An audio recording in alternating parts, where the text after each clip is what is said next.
이 시간에는 왜 이래? 라고 하는 주제를 가지고 주의 말씀을 함께 듣도록 하겠습니다. 2020년 8월에 가수 나훈아 씨가 정규 9집 앨범 9이야기를 발표했습니다. 그 앨범에 실린 곡 중에 패스형이라고 하는 노래가 있습니다. 가사가 이러합니다. 어쩌다 한바탕 턱 빠지게 웃는다. 그리고는 아픔을 그 웃음에 묻는다. 그저 와준 오늘이 고맙기는 하여도 죽어도 오고마는 또 내일이 두렵다. 나훈아 씨는 내일이 두렵다고 말합니다. 왜 내일이 두렵다고 말할까요? 그는 계속해서 이렇게 노래합니다. 아, 테스 형, 세상이 왜 이래? 왜 이렇게 힘들어? 아, 테스 형, 소크라테스 형, 사랑은 또 왜 이래? 나훈아 씨가 내일이 두렵다고 하는 이유는 세상이 왜 이런지, 그리고 사랑이 왜 이런지 알 수 없기 때문입니다. 즉 자신이 생각하는 세상과 다르기에 그는 세상이 왜 이래? 라고 말을 합니다. 그리고 자신이 사랑하는 사람과의 관계가 틀어져서 그런지 사랑이 또 왜 이래? 라고 말을 합니다. 2절에 해당되는 후렴 부분에는 이렇게 노래합니다. 아, 테스 형, 아프다. 세상이 눈물 많은 나에게. 아, 테스 형, 소크라테스 형, 세월은 왜 또 저래? 라고 노래합니다. 나훈아 씨는 테스 형이라는 노래를 부르면서 많은 사람들에게 공감을 주었습니다. 왜냐하면 사람들은 나름대로 열심히 살았지만 지금 자신이 살아가는 세상은 자신이 생각하는 것과는 다르기 때문입니다. 사랑을 했지만 사랑하는 대상이 자신을 인정해 주지 아니하니까 사랑이 왜 이래라고 말을 합니다. 열심히 이렇게 살아간다면 자신의 나이가 되었을 때에 자신이 원하는 자리에 이를 줄 알았는데 그 자리에 이르지 못하였기 때문에 세월이 왜 저래? 라고 그는 노래합니다. 대중가요는 가수가 노래를 부르지만 대중이 따라 부릅니다. 왜냐하면 그 노래가 노래하는 가수만의 삶의 고백이 아니라 함께하는 청중들, 대중들도 그렇게 고백하기 때문입니다. 그런데 테스 형을 부른 나훈아 씨가 왜 이래 하면서 세상이, 사랑이, 세월이 야속하라고 했는데 우리는 이를 충분히 이해할 수가 있습니다. 우리로 살아가면서 마주하는 세상 속에서 왜 이래라는 말을 자주 합니다.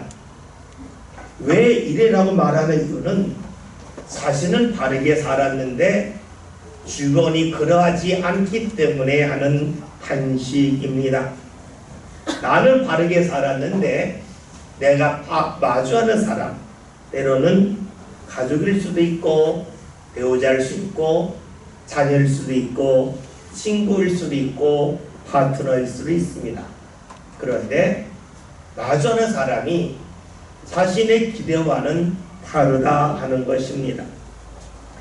이 말을 좀 더 발전한다면 자신은 바르게 보고 바르게 판단하고 결정하며 살았는데 주위 사람들이 바르지 못한 그리고 틀린 판단과 결정을 한다는 탄식이 있습니다.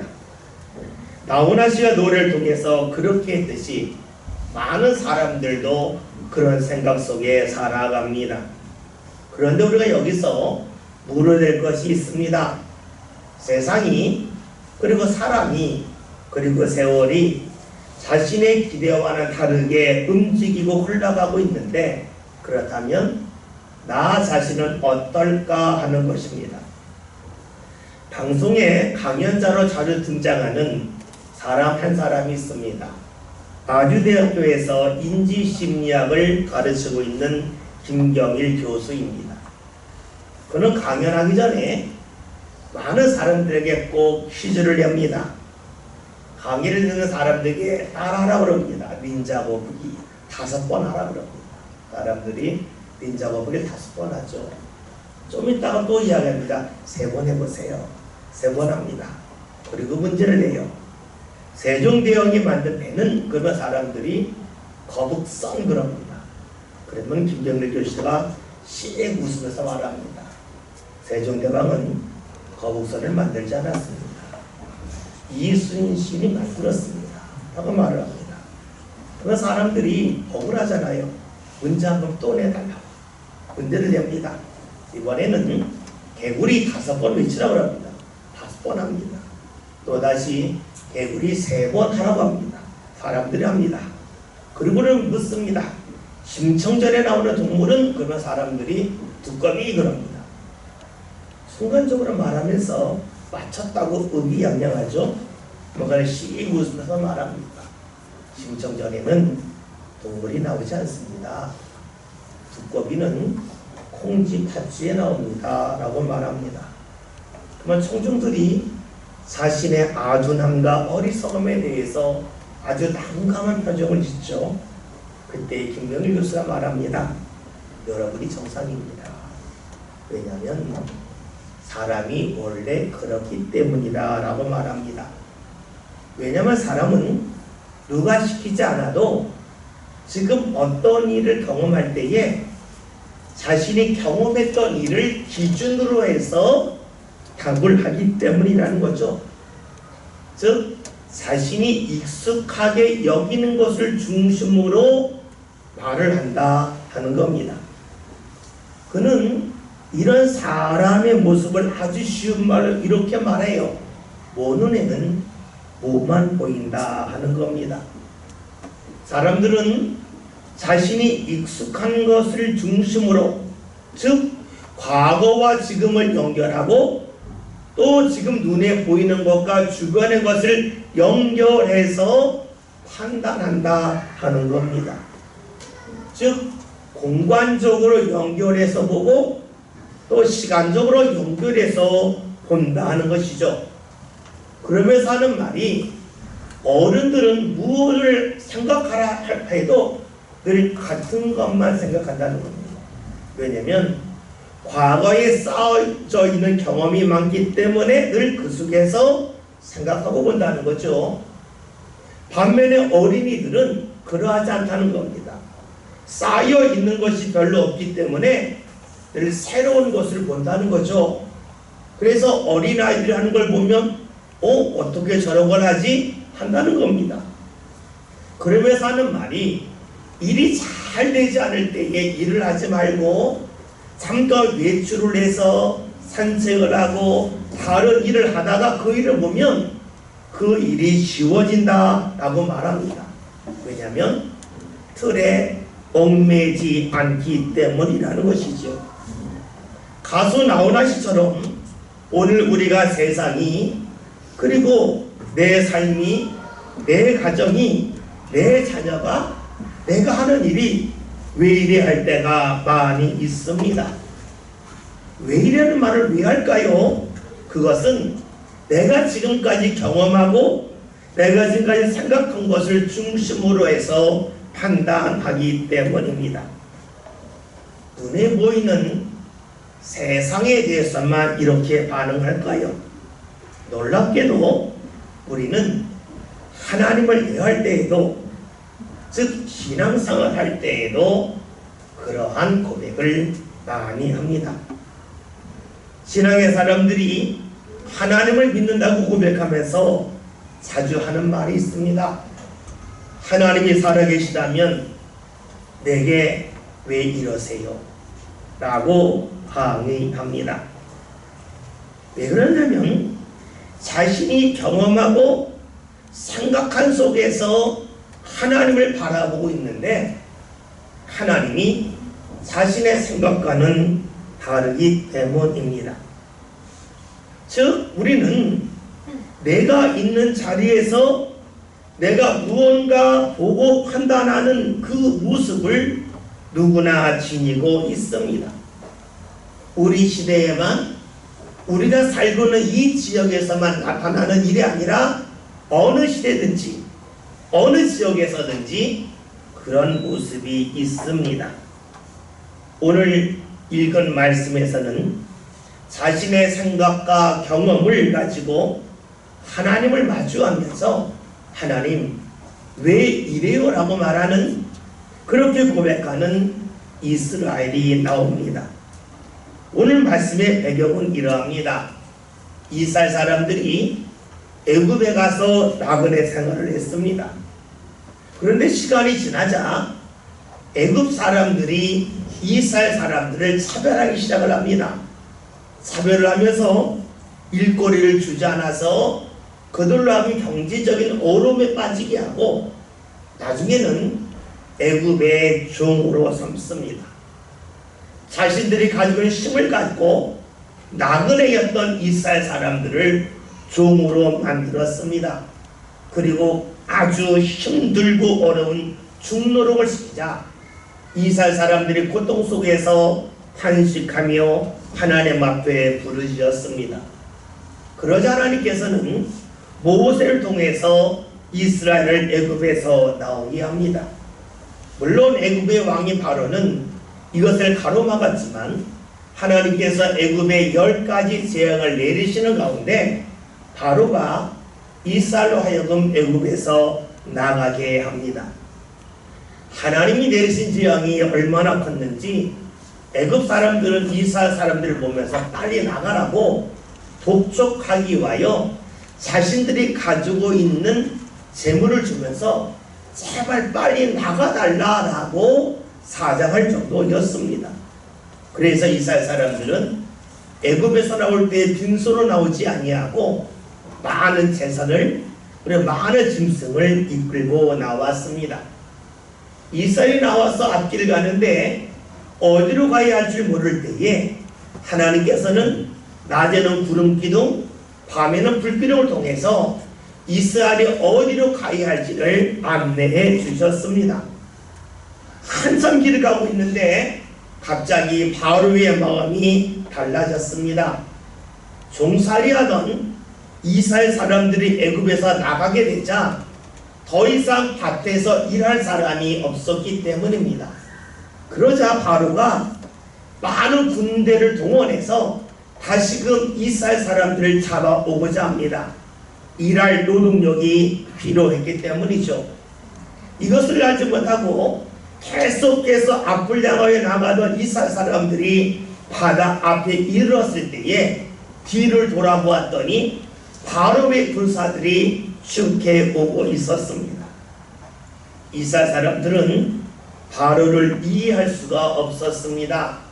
한 나라의 왕으로서 무언가 약속한 것을 지켜야 되는데 스스로 어겼기 때문이죠.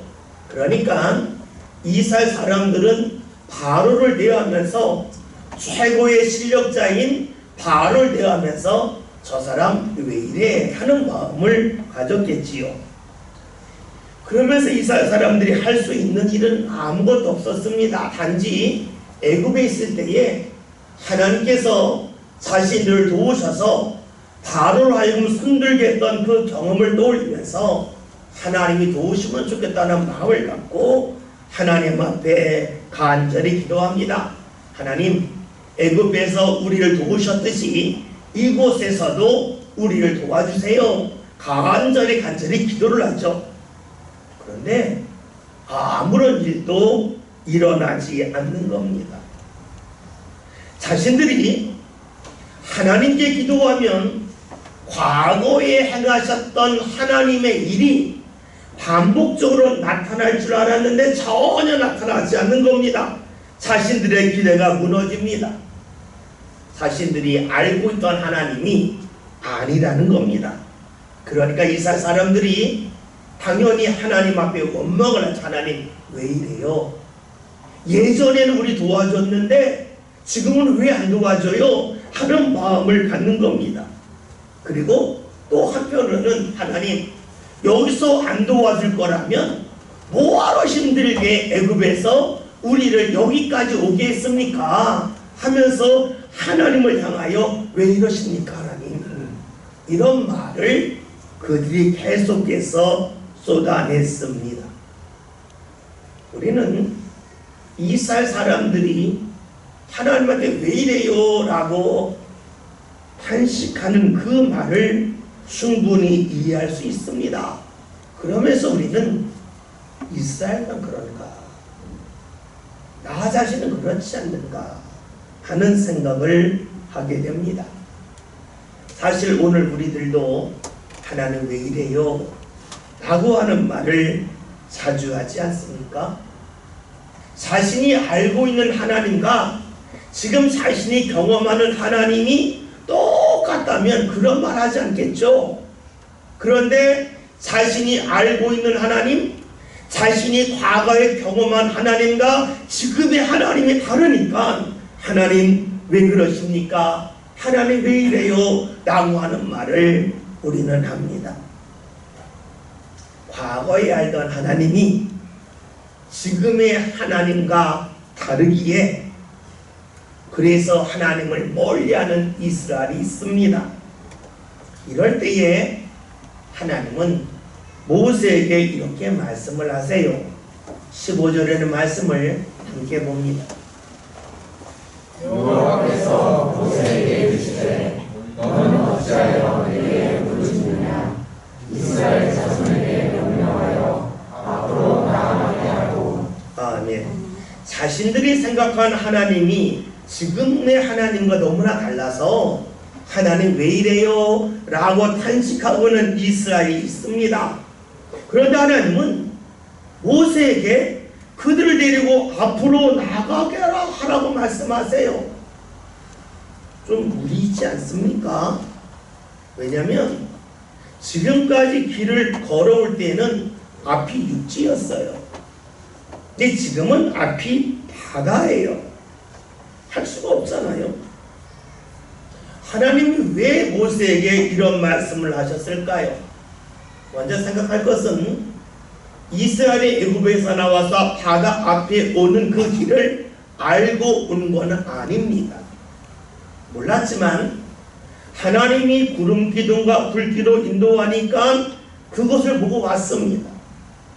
이곳에 오기까지 앞에 길이 보입니다. 수많은 길이 있는데 그 중에서 하나님이 안내해 주는 길로 온 겁니다. 보이는 길 중에서 하나님이 안내하는 길로 왔습니다. 하나님이 이끌어 주시는 구름 기둥과 불 기둥이 있기 때문이죠. 그런데 지금은 앞에 길은 보이지 않습니다. 그러나 앞에 하나님이 인도하셨던 불 기둥과 구름 기둥이 있습니다. 무엇을 말할까요? 지금까지는 본 길 중에서 택해왔습니다. 자신이 이해할 수 있는 길을 보고 왔습니다. 그 길을 따라왔습니다. 그런데 지금 하나님은 보이지 않는 곳에서 따라오라는 겁니다. 다시 말하면 이해할 수 없는 곳이지만 따라오라 하는 것입니다. 지금까지 이스라엘이 눈에 보이는 길을 걸어오면서 하나님을 신뢰해 왔다면 이제는 눈에 보이지 않는 길을 갈 때에도 하나님을 신뢰하기를 주께서 원하셨습니다. 스필버그라고 하는 영화 감독이 있죠. 1989년도에 제작한 영화 중에 인디아나 존스 3가 있습니다. 부제는 최후의 성전입니다. 이 영화의 내용은 이러합니다. 주인공이 예수님께서 최후의 만찬 때 사용하셨던 그 잔을 찾으러 가는 것입니다. 그 잔이 어디 있는지 알고 거의 앞에 다 왔는데 문제가 있습니다. 저 건너편에 예수님이 사용하신 잔이 있는데 자신이 있는 곳에서 그곳을 가려면 아주 깊숙한 낭떠러지가 있는 계곡을 건너가야 됩니다. 근데 문제는 거기에 아무런 다리가 없는 거. 그때에 주인공이 주저하니까 아버지가 말하죠. 아들아 믿고 가라. 그럽니다. 아무것도 안 보이는데 낭떠러지만 보이는데 아버지가 믿고 가라 그럽니다. 그래서 아들이 눈을 탁 감고 한 발을 탁 내밀었습니다. 그런데 놀랍게도 낭떠러지 떨어지지 않습니다. 거기가 다리였습니다. 없던 다리가 생긴 게 아니었습니다. 그 다리는 낭떠러지와 똑같은 색으로 만든 다리였습니다. 그러니까 위에서 보면 다리인지 낭떠러지인지 구별이 되지 않은 거죠. 한 발 딱 디디고 났더니 그곳이 다리인 줄 알아요. 그래서 주인공은 머리를 쑥 뿌리고 그 길로 건너가는 장면이 나옵니다. 착시 현상 때문에 다리가 있어도 다리가 있는 줄 몰랐던 것이지요. 여러분, 착시 현상 있는데 있는 줄 모르는 겁니다. 착시 현상 아닌데 옳다고 여기는 것입니다. 이스라엘은 지금 바다 앞에서 길이 없다고 여깁니다. 자신의 눈에 보이지 않기 때문이죠. 그러니까 앞으로 나가라 할 때에 이스라엘 사람들 하나님 왜 이래요? 내 눈에 길이 없는데 왜 그 길로 가라고 하세요? 라고 자연스럽게 항의했겠지요. 그런데 하나님 모세를 통해서 말씀하시는 겁니다. 앞으로 나가라. 너희 눈에 보이는 것이 다가 아니라는 겁니다.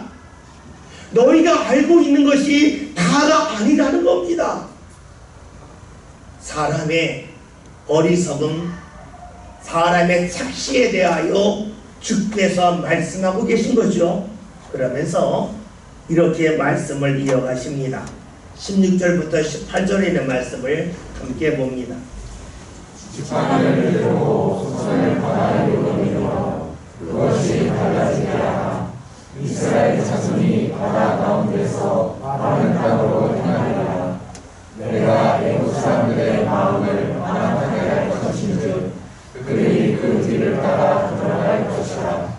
내가 바로와 그의 모든 군대와 그의 병거와 나병으로 말미암아 영광을 얻으리니 내가 바로와 그의 병거와 나병으로 말미암아 영광을 얻을 때에야 애국 사람들이 나를 여호와인 줄 알리라 하시더니. 아멘. 하나님이 주신 말씀은 모세에게 지팡이를 내밀라는 겁니다.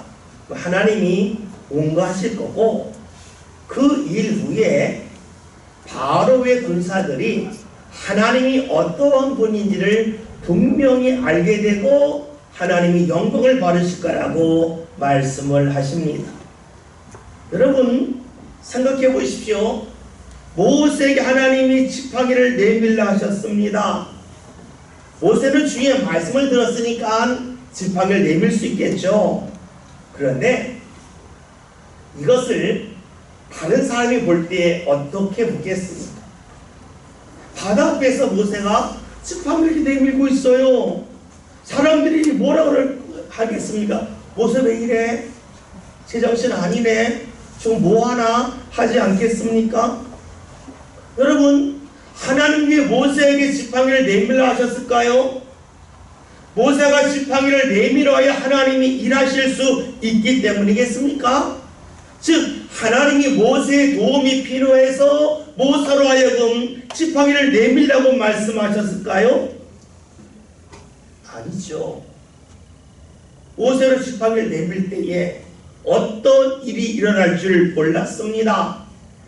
하나님의 말씀을 이해한 것이 아니에요. 그 누가 이해하겠어요? 지팡이를 내밀라고 그러는데, 근데 하나님은 하라는 겁니다.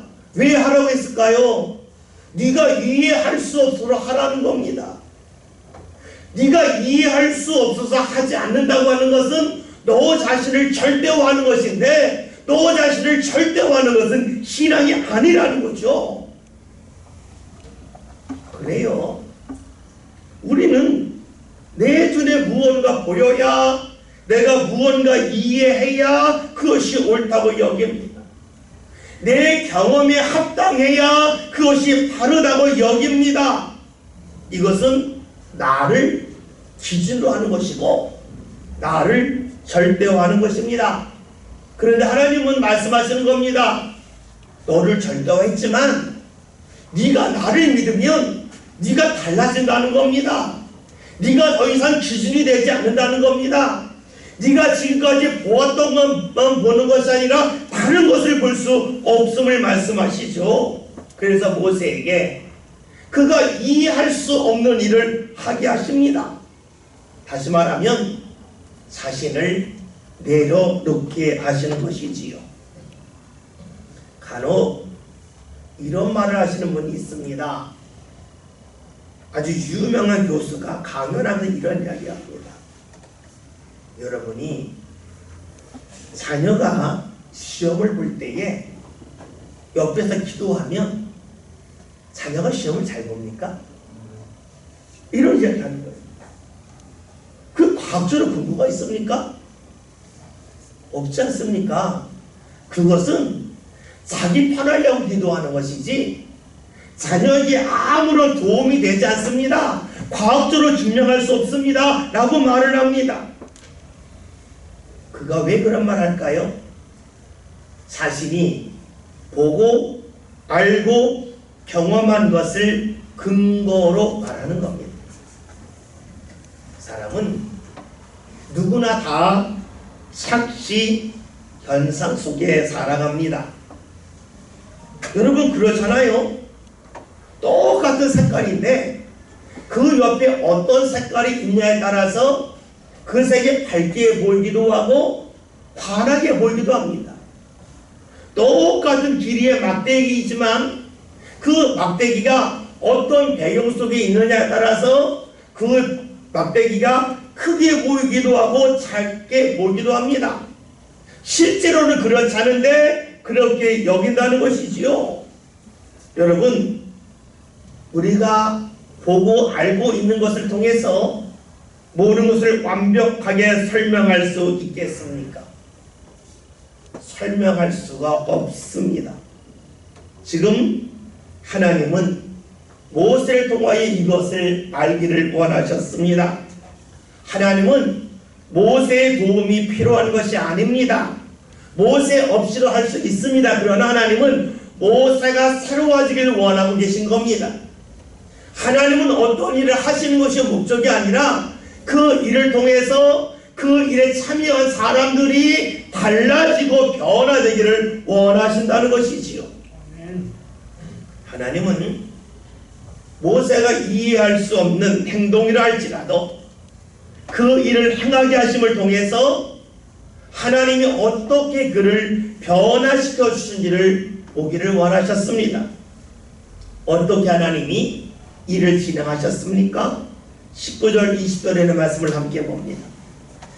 이스라엘 자손에 가던 하나님의 사자가 그들의 뒤로 옮겨가매 구름 기둥도 앞에서 그 뒤로 옮겨 애굽 신과 이스라엘 신 사이에 이르러서니 저쪽에는 구름과 흑암이 있고 뒤쪽에는 밤이 밝음으로 밤새도록 저쪽이 이쪽에 가까이 붙어였더라. 아멘. 방위를 내밀라는 주의 말씀이 이해할 수 없었지만 그 말씀대로 행하였더니 하나님이 이를 진행하셨습니다. 그것은 구름 기둥을 이스라엘 뒤로 옮겨가게 하심을 통해서 이스라엘과 바로 군대 사이에 어둠을 주셔서 더 이상 가까이 접근하지 못하고 막아주셨고, 불기둥을 이스라엘 앞으로 보내심을 통해서 하나님께서 바람을 불어서 바다가 밤새로 갈라지는데 그 갈라지는 모습을 보게 하셨습니다.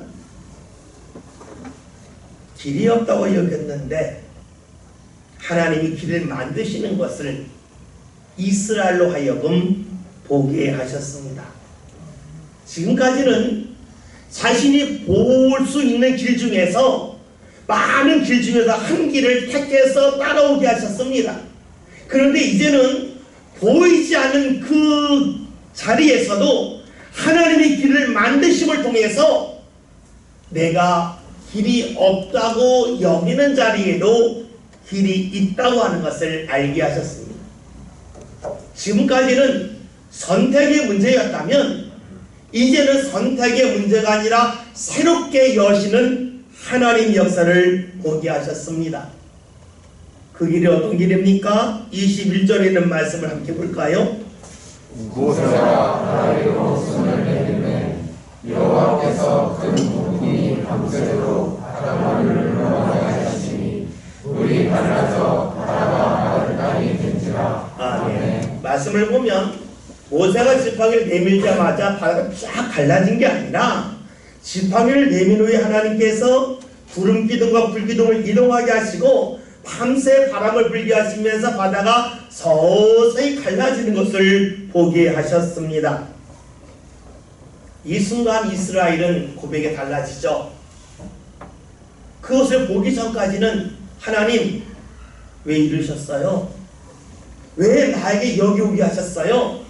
왜 내가 이런 어려움을 당하게 하셨어요? 하나님 왜 이래요? 왜 이래요? 하나님을 향하는 원망이 가득했습니다.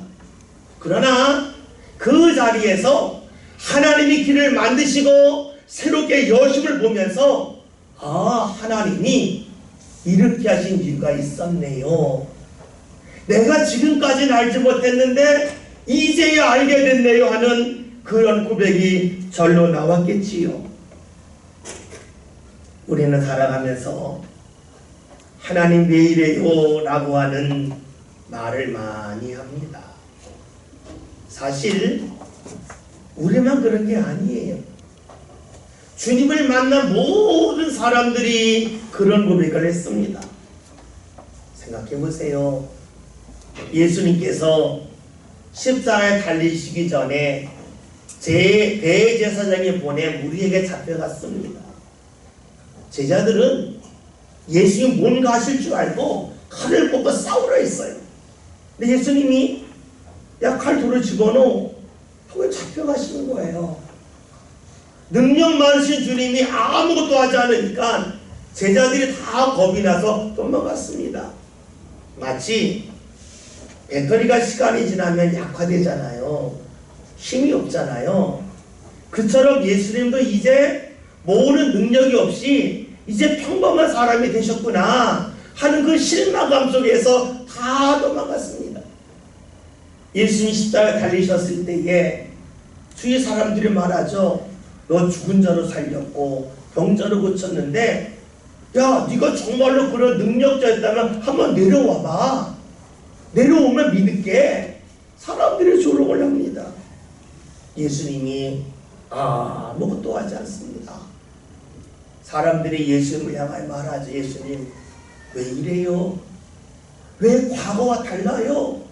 과거에는 힘이 있었는데 왜 지금은 아무런 힘도 발휘할 수 없어요? 왜 이래요? 왜 이래요? 하면서 탄식하며 아파하지 않았겠습니까? 그런데 그 예수님이 십자가에서 맥없이 힘없이 죽어가셨지만 3일 만에 다시 살아나십니다. 다시 부활하십니다. 제자들이 그 주님을 보고 알게 되죠. 주님이 이러시라고 그렇게 하셨군요. 예전에는 주님 왜 이래요? 왜 이러했던 제자들이 주님 이런 일을 하시려고 이렇게 하셨군요. 그렇게 하셨군요. 라고 고백하지 않았겠습니까? 그래요. 우리는 주님을 믿지만 주님을 이해할 수 없을 때가 많아요. 그래서 내 경험 속에서 내 판단 속에서 주님 왜 이래요? 라고 하는 말을 많이 합니다. 내 삶이 힘들고 어려우면 내가 생각했던 길이 열리지 않으면 주님 왜 이래요? 그럽니다. 잊지 맙시다. 주님은 우리를 인도하실 때에 많은 길 중에서 내가 보고 알 수 있는 길 중에서 한 길을 택해서 인도하실 때도 있지만 바다가 갈라지게 하심처럼 내 눈에 전혀 보이지 않고 내가 생각할 수 없는 그곳에서 길을 만드시면서도 우리를 인도하신다는 겁니다. 이스라엘을 경험했고 예수님의 제자들이 예수님을 통해서 이를 경험했습니다. 주님께서 우리에게 원하시는 것은 주님을 향한 믿음입니다. 주님을 향한 믿음은 내가 경험한 것을 근거로 해서 왜 이래요 하는 것이 아니라 주님 앞에서 내 경험까지도 내려놓는 것입니다. 그리고 내 눈에 보이지 않아도 내가 이해할 수 없어도 주님이 준비하시고 만드시는 길이 있음을 믿는 겁니다. 오늘 말씀 제목이 왜 이래입니다. 사람은 내가 늘 중심이 되길 원합니다. 그러나 내 자신이 삭시 현상 속에서 지금까지 살아왔고 지금도 살아가고 있음을 모릅니다. 그래서 지금 내가 이해할 수 없으면 주님 왜 이래요? 라고 말을 하지요. 보이는 길만 길인 줄 압니다. 그러나 주님께서는 우리가 볼 수 없는 자리에서도 길을 만드시고 그 길로 우리를 인도하십니다. 그러기에 우리가 해갈 고백은 이해할 수 없는 일 만날 때 주님 왜 이래요? 라고 탄식하기보다는 주님의 뜻이 삶 가운데 속히 드러나게 해주세요. 주님의 뜻이 드러날 때에 그것을 볼 수 있는 믿음의 자리를 떠나지 않게 해주세요. 이 고백이 저와 여러분의 고백이 되시길 바랍니다. 그리하여 내가 아는 길 중에서 나를 볼 수 있는 길로만 인도하시는 하나님의 역사가 아니라 내가 볼 수 없는 그곳에서도 나를 인도하여 주시는 하나님의 역사가 삶 가운데 넘쳐나는 저와 여러분이 다 될 수 있기를 주의 이름으로 기원드립니다.